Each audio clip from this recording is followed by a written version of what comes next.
This channel does not promote any violent, harmful, or illegal activities. All content provided by this channel is meant for an education purpose only.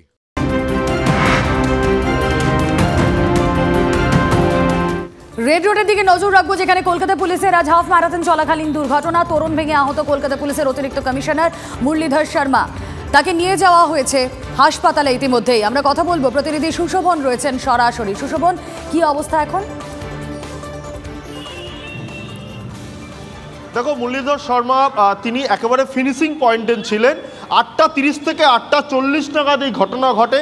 এবার যেটা জানা যাচ্ছে যে তিনি মূলত যখন এই রান অর্থাৎ 5 কিলোমিটার যে দৌড় যখন স্টার্ট হয়, তখন ফিনিশিং পয়েন্ট থেকে তিনি একটু এগোতে গিয়েছিলেন। তখনই কোনোভাবে তোরণ ভেঙে পড়ে এবং ভেঙে পড়ে তার পিঠ এবং কোমরে তিনি গুরুতর চোট পান। সেখানে কোমরের চোট যথেষ্ট গুরুতর এবং ইতিমধ্যেই চিকিৎসকরা তাকে দেখেছেন। যেটা ইতিমধ্যেই জানা যাচ্ছে যে তিনি হয়তো এখানে ভর্তি হতে পারেন, যদিও তাকে বর্তমানে এই যে কলকাতার যে হসপিটাল, যে নিউরোসায়েন্স ইনস্টিটিউট অফ নিউরোসায়েন্স, এখানে মূলত এমার্জেন্সিতে বর্তমানে মুরলীধরকে রাখা হয়েছে এবং ইতিমধ্যেই কিন্তু চিকিৎসকরা পুরোপুরি দেখছেন। এছাড়াও আরও একজন রয়েছেন যিনি সেখানে অংশগ্রহণ করেছিলেন, তার মাথায় লেগেছে, যেটা শোনা যাচ্ছে তার মাথা ফেটে গেছে। চিকিৎসকরা তাকেও দেখছেন। অর্থাৎ তখন যে ঘটনা ঘটে তখন তিনি দাঁড়িয়ে ছিলেন। নজর থাক সুশোভন, পরবর্তীতে আরো আপডেট তোমার থেকে নিতে থাকবো। আপাতত ধন্যবাদ। কেমন আছেন এখন? এবং absolutely fine, both of them are absolutely fine. কোনো দাঁড়ান, কতজন ইনজিওর্ড হয়েছিল?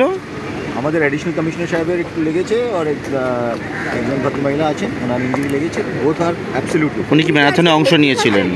ওটা ডাক্তার ডিসাইড করে, ঠিক আছে। আর একটা বিষয়, সেটা হচ্ছে এইরকম তো মানে কীভাবে হলো এটা আপনারা কি দেখবেন? মানে এইরকম আরও বড় কিছু হতে পারতো, মানে এই বিষয়টা আমরা দেখছি। ঠিক আছে, থ্যাংক ইউ। কলকাতা পুলিশের এই হাফ ম্যারাথনে দৌড়তে দেখা গেল আজ ডায়মন্ড হারবারের সাংসদ অভিষেক বন্দ্যোপাধ্যায়কে। কলকাতা পুলিশের উদ্যোগে আজ রেড রোডে হাফ ম্যারাথনের আয়োজন করা হয়। পথ নিরাপত্তা নিয়ে সচেতন করতে সেভ ড্রাইভ সেভ লাইফ স্লোগানকে সামনে রেখে হাফ ম্যারাথনের আয়োজন।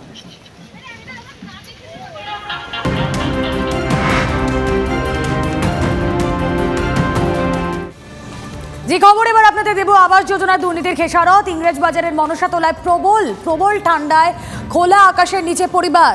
মাঘ মাসের হাড় কাঁপানো ঠান্ডায় ছাদ হারিয়ে কোনো রকমের দিন গুজরান 3 বৃদ্ধ বৃদ্ধার। আবাস যোজনার তালিকায় তাদের নাম উঠেছিল, তারপরে ঘর ভেঙে নতুন ঘর করার প্রতিশ্রুতি নেন ওই বৃদ্ধ বৃদ্ধা। মোট 3,65,000 টাকার মধ্যে প্রথম ধাপে 45,000 টাকাও আসে। তারপর কেন্দ্র ও রাজ্য টানাপোড়েনে প্রথম কিস্তির পরেই বন্ধ হয়ে যায় আবাস যোজনার টাকা। কথা বলবো, আমাদের প্রতিনিধি সুব্রতোষ ভট্টাচার্য রয়েছেন সঙ্গে। সুব্রতোষ, একে ঠান্ডা, তার উপর তারা এভাবে যদি বাইরে বসে থাকেন, তাদের বয়সটা একটা ফ্যাক্টর। তাদের কি দোষ? তাদের তো তালিকায় নাম ছিল, তাদের ঘর হয়নি, কেন্দ্র রাজ্য টানাপোড়েনে বন্ধ হয়ে যায়, এদের তো দায় কাউকে নিতে হবে। হ্যাঁ, একদমই তাই। সেই দায়টা কেন এখন কেন্দ্র রাজ্য টানাপোড়েন বা যে টাকা আসার কথা সেই টাকা না হয় এলো না, কিন্তু একটা মানবিক দিক আছে। সেই মানবিক দিকটা কোথায়?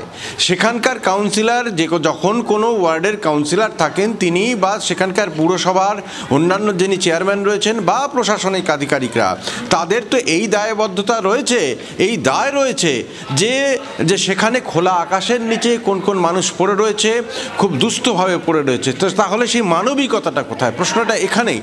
শুধু তাই নয়, আবাস যোজনা নিয়ে যে দুর্নীতি, সেটা তো মানে এটা আমরা বারবার দেখিয়েছি এবং এইখানেও যে ওয়ার্ডে দাঁড়িয়ে আছে এই মুহূর্তে, সেখানেও কিন্তু সে একই অবস্থা। এদেরকে কেন দুর্নীতির খেসারত দিতে হবে?